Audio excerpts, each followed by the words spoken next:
পাচ্ছি যে জিন শয়তানদের কারণে অনেক সময় মহামারী তৈরি হয়।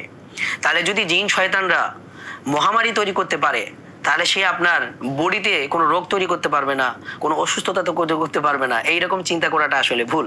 তাহলে বোঝা গেল জিন এবং শয়তানের কারণে মানুষের নানাবিধ অসুস্থতা হইতে পারে। এরপর আল্লাহ সুবহানাহু ওয়া তাআলা সূরা বাকারার আরেক আয়াতের মধ্যে বলেছেন, আল্লাযীনা ইয়াকুলুনা রিবা লা ইয়াকুমুনা ইল্লা কামা ইয়াকুমুল্লাযী ইয়াতাখাব্বাতুহু শাইতানু মিনাল মাস। যে তারা কিয়ামতের ময়দানে এমন ভাবে উঠবে, অর্থাৎ দুনিয়ার বুকে যারা সুদ খায় তারা কিয়ামতের ময়দানে এমন ভাবে উঠবে কেমন যেন শয়তান তাদেরকে স্পর্শ করে পাগল বানাই দিছে।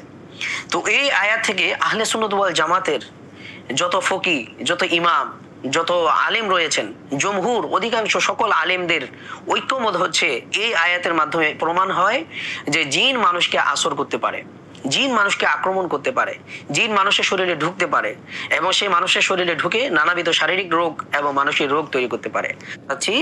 যে জিন কিন্তু কোনো কারণ খুঁজে পাচ্ছে না, কোনো ডায়াগনোসিস করার পরে রিপোর্ট নর্মাল আসতেছে, এরপরে চিকিৎসা করার পরেও সেই চিকিৎসা কাজ করতেছে না। এগুলার পিছনে, এই সমস্ত রোগগুলার পিছনে কারণ হচ্ছে এই সমস্ত স্পিরিচুয়াল প্রবলেম। আর সেটার মধ্যে প্রথম বিষয়টা হলো বদনজর এবং হচ্ছে জেলাসি, হিংসা, হাসাদ। আল্লাহ সুবহানাহু ওয়া তাআলা সূরা ফালাকের মধ্যে বলেছেন, ওয়া মিন শাররি হাসিদিন ইযা হাসাদ, যে আল্লাহ আমরা আপনার কাছে হিংসুকের অনিষ্ট থেকে পানা চাই যখন সে হিংসা করে। রাসূল সাল্লাল্লাহু আলাইহি ওয়াসাল্লাম আমাদেরকে সকালে 3 বার কুল হুয়াল্লাহ, কুল আউযু বিরাব্বিল ফালাক, কুল আউযু বিরাব্বিন নাস, অর্থাৎ সূরা ইখলাস, ফালাক, নাস, এই 3টা সূরা যেটাকে আমরা অনেকে 3 কুল বলে থাকি, এই 3 কুল তিনি সকালে আমাদের 3 বার করে পড়তে বলেছেন। অর্থাৎ কুল হুয়াল্লাহ 3 বার, কুল আউযু বিরাব্বিল ফালাক 3 বার, কুল আউযু বিরাব্বিন নাস 3 বার। ঠিক এমনি ভাবে তিনি সন্ধ্যার সময় আমাদেরকে আবার 3 কুল পড়তে বলেছেন। ঠিক তেমনি ভাবে রাসূল সাল্লাল্লাহু আলাইহি ওয়াসাল্লাম তিনি যখন রাত্রে ঘুমাতে যাইতেন, এই ঘুমানোর আগে তখন তিনি কি করতেন? এই 3 কুল পাঠ করতেন। মানুষ শয়তান থেকে কেন পানা চাইতে বললো? কারণ হচ্ছে মানুষ শয়তানটাই আপনার ক্ষতি করে। তারা জাদুকরের কাছে গিয়ে আপনাকে ব্ল্যাক ম্যাজিক করে। এই ব্ল্যাক ম্যাজিক করার মাধ্যমে আপনাকে অসুস্থ বানায় দেয়, আপনাকে পাগল বানায় দেয়, আপনাকে মানসিকভাবে অসুস্থ বানায় দেয়। আবার এই মানুষ শয়তানটাই আল্লাহ যখন আপনাকে অনেক ভরপুর নিয়ামত দেয়, তখন সেই নিয়ামতগুলো দেখার পরে তাদের অন্তরের মধ্যে জ্বলন তৈরি হয়, আগুন জ্বলে। তো এই নিয়ামতগুলো দেখার পরে তারা কামনা করে আল্লাহ যেন আপনার এই নিয়ামতটাকে ধ্বংস করে দেয়। এটাকেই বলা হয় জেলাসি, এটাকেই বলা হয় হাসাদ, এটাকেই বলা হয় হিংসা। তো এই কাজটা কে করে? মানুষ শয়তানটাই করে। কারণ কোনো একজন ভালো মানুষ, আল্লাহওয়ালা মানুষ, কোনো মুমিন ব্যক্তি যে 100% পিওর মুমিন, সে কখনো তার অপর মুমিন ভাই অথবা বোনের উপর কি করবে না? হিংসা করবে না, হাসাদ করবে না, জেলাসি করবে না। এই কারণে আল্লাহ সুবহানাহু ওয়া তাআলা সূরা নাসের মধ্যে বলেছেন, মিনাল জিন্নাতি ওয়ান নাস, জিন শয়তান এবং মানুষ শয়তানদেরকে, মানুষ শয়তানের অনিষ্ট থেকে আমাদেরকে পানায় চাইতে বলেছেন। তো আমি আবারও বলতেছি, সেটা হচ্ছে যে বর্তমান সমাজে তুমি কেন তার জন্য বরকতের দোয়া করলা না? অর্থাৎ রাসূল সাল্লাল্লাহু আলাইহি ওয়াসাল্লাম আমির বিন রবিয়াকে বলতেছিল যে তুমি তার জন্য কেন বরকতের দোয়া করলা না? সে এত সুন্দর, ঠিক আছে, তোমাকে মুগ্ধ করছে, কিন্তু তোমার উচিত ছিল বরকতের দোয়া করা। এখন তুমি বরকতের দোয়া করো নাই, যে কারণে সে সেন্সলেস হয়ে পড়ে গেছে, তার শরীরে জ্বর চলে আসছে। তখন রাসূল সাল্লাল্লাহু আলাইহি ওয়াসাল্লাম তাকে ইনস্ট্যান্ট রুকিয়া করলেন। তিনি তার বুকের মধ্যে থাপড় দিতেছিলেন এবং বলতেছিলেন, আল্লাহুম্মা আযহিব হাররাহা, হে আল্লাহ আপনি বদনজরের গরম প্রভাবটাকে ধ্বংস করে দেন, বাতিল করে দেন। ওয়া আযহিব বারদাহা, এবং আপনি বদনজরের যে ঠান্ডা প্রভাব, যেটার কারণে জ্বর চলে আসছে, সেই প্রভাবটাকে আপনি দূর করে দেন। ওয়া ওয়াসবাহা, এবং আপনি তার কষ্টটাকে দূর করে দেন। তো এইভাবে রাসূল সাল্লাল্লাহু আলাইহি ওয়াসাল্লাম সাহাল ইবনে হুনাইফের বুকে থাপড় দিলেন এবং এই দোয়াটা পরে রুকিয়া করলেন, পরে তিনি সুস্থ হয়ে গেলেন। এরপরে রাসূল সাল্লাল্লাহু আলাইহি ওয়াসাল্লাম আমির বিন রবিয়া রাদিয়াল্লাহু তাআলা আনহুকে বললেন যে তুমি উযু করো এবং তোমার এই উযুর পানি দিয়ে তাকে গোসল করাও। তো তখন ওই আমির বিন রবিয়া তিনি উযু করেন, ওই উযুর পানিটা দিয়ে সাহাল ইবনে হুনাইফকে গোসল। তুমি কেন তার জন্য বরকতের দোয়া করলা না? অর্থাৎ রাসূল সাল্লাল্লাহু আলাইহি ওয়াসাল্লাম আমির বিন রবিয়াকে বলতেছিল যে তুমি তার জন্য কেন বরকতের দোয়া করলা না? সে এত সুন্দর, ঠিক আছে, তোমাকে মুগ্ধ করছে, কিন্তু তোমার উচিত ছিল বরকতের দোয়া করা। এখন তুমি বরকতের দোয়া করো নাই, যে কারণে সে সেন্সলেস হয়ে পড়ে গেছে, তার শরীরে জ্বর চলে আসছে। তখন রাসূল সাল্লাল্লাহু আলাইহি ওয়াসাল্লাম তাকে ইনস্ট্যান্ট রুকিয়া করলেন। তিনি তার বুকের মধ্যে থাপড় দিতেছিলেন এবং বলতেছিলেন, আল্লাহুম্মা আযহিব হাররাহা, হে আল্লাহ আপনি বদনজরের গরম প্রভাবটাকে ধ্বংস করে দেন, বাতিল করে দেন। ওয়া আযহিব বারদাহা, এবং আপনি বদনজরের যে ঠান্ডা প্রভাব, যেটার কারণে জ্বর চলে আসছে, সেই প্রভাবটাকে আপনি দূর করে দেন। ওয়া ওয়াসবাহা, এবং আপনি তার কষ্টটাকে দূর করে দেন। তো এইভাবে রাসূল সাল্লাল্লাহু আলাইহি ওয়াসাল্লাম সাহাল ইবনে হুনাইফের বুকে থাপড় দিলেন এবং এই দোয়াটা পরে রুকিয়া করলেন, পরে তিনি বদনজর মূলত দুই ধরনের, একটা হচ্ছে হিংসাত্মক বদনজর, আরেকটা হচ্ছে মুগ্ধতা থেকে আসা বদনজর। এই যে বদনজরটা, এটা ভালো মানুষের পক্ষ থেকেও লাগতে পারে। যেমন আমির বিন রবিয়া রাদিয়াল্লাহু তাআলা আনহু, তিনি একজন বদরি সাহাবী ছিলেন, উনার বদনজর লাগছে আরেক সাহাবীর উপর। তাহলে দুই সাহাবী, উনারা তো নিঃসন্দেহে ভালো মানুষ ছিলেন, একে অপরকে হিংসা করতেন না, জেলাস করতেন না।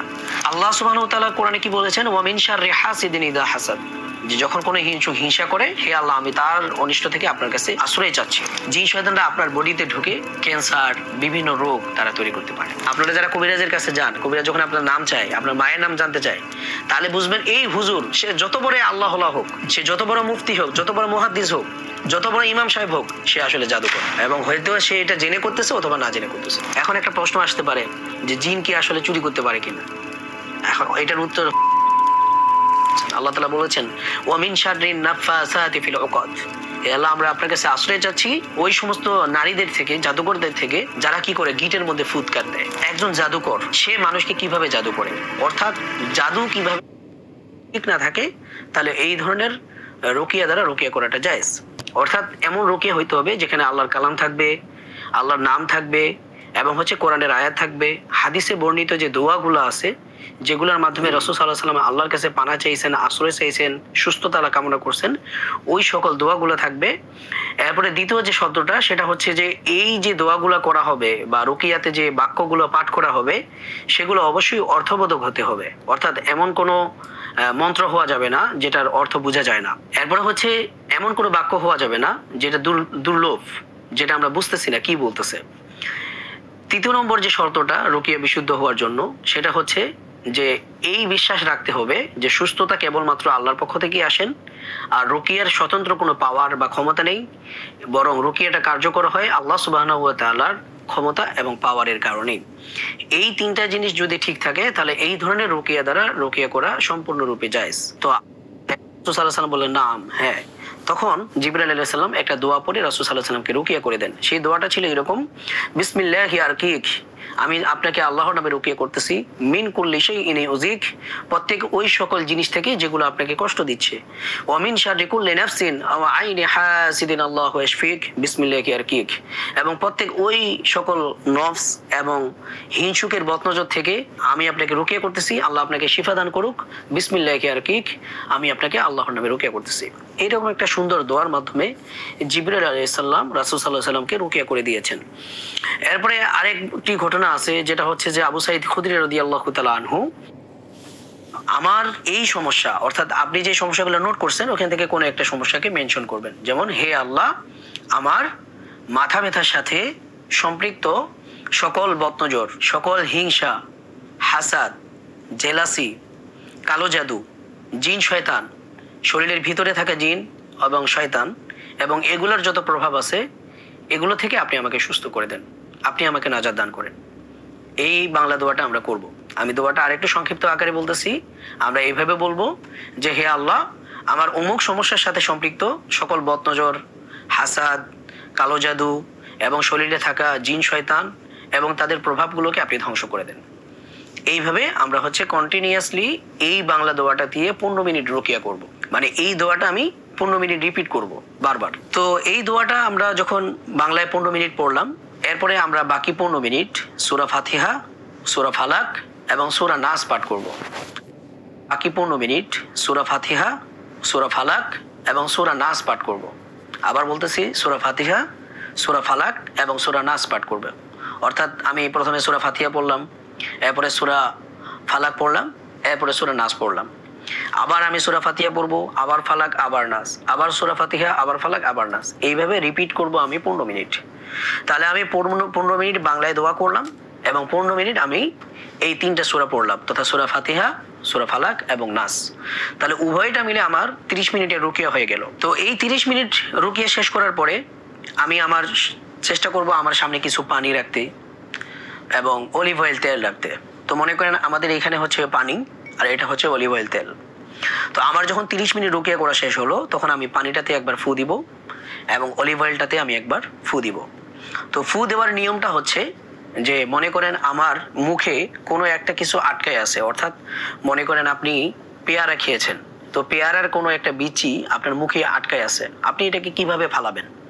তো আমরা সাধারণত যেভাবে ফালাই ওইভাবেই মূলত ফুটা দিতে হয়, অর্থাৎ খুবই হালকা থুতু মিশ্রিত ফু দিতে হয়, যেমন এইভাবে আমরা ফুটা দিব। তাহলে একবারে ফ্রেশ হয়ে গোসল করে বের হয়ে চলে আসবেন ইনশাআল্লাহ। এইভাবে মূলত আমাদের এই জিনিসগুলোকে ব্যবহার করতে হবে। দ্বিতীয়ত, আমরা যখনই পানি খাই তখনই ট্রাই করব সুস্থতা নিয়ত করে এই পানিটা খাওয়ার জন্য। এবং আমাদের বাসায় যে রান্নার কাজ হয়, অর্থাৎ ভাতের মধ্যে রান্নার জন্য পানি দিতে হয়, তরকারি, চা, কফি, আমরা যা কিছু খাচ্ছি সবগুলোতে এই পানিটা মিক্স করে দিব, যাতে করে আল্লাহ তাআলা আমাদের সবাইকে সুস্থ রাখেন। এরপরে হচ্ছে যে এই পানিটা আপনাদের বাসার যখন ফ্লোর মোছা হয় তখন যেই পানিটা দিয়ে আমরা ফ্লোর মুছবো ওই পানির সাথে একটু পোড়া পানি মিক্স করে, রোকেয়া করা পানি মিক্স করে তারপর আমাদের ফ্লোরটা মুছবো। এতে করে কি হবে, কারো বাসায় যদি জিন জাদুর উৎপাত থাকে তাহলে আল্লাহ তাআলা ওই সমস্যাটাকে সমাধান করে দেবেন ইনশাআল্লাহ। এরপর আরেকটা বিষয় হলো, আমরা বাজার থেকে স্প্রের বোতল পাই, ওই স্প্রের বোতলের মধ্যে আমরা হচ্ছে এই রোকেয়ার পানিটা ঢোকাবো এবং এটার সাথে একটু আতর মিক্স করব। এবং ওই পানিটা আমরা আমাদের যে রুমগুলো আছে, যে রুমে আমরা থাকি, বিশেষ করে পেশেন্ট যে রুমে থাকে ওই রুমগুলোতে আমরা এয়ার ফ্রেশনার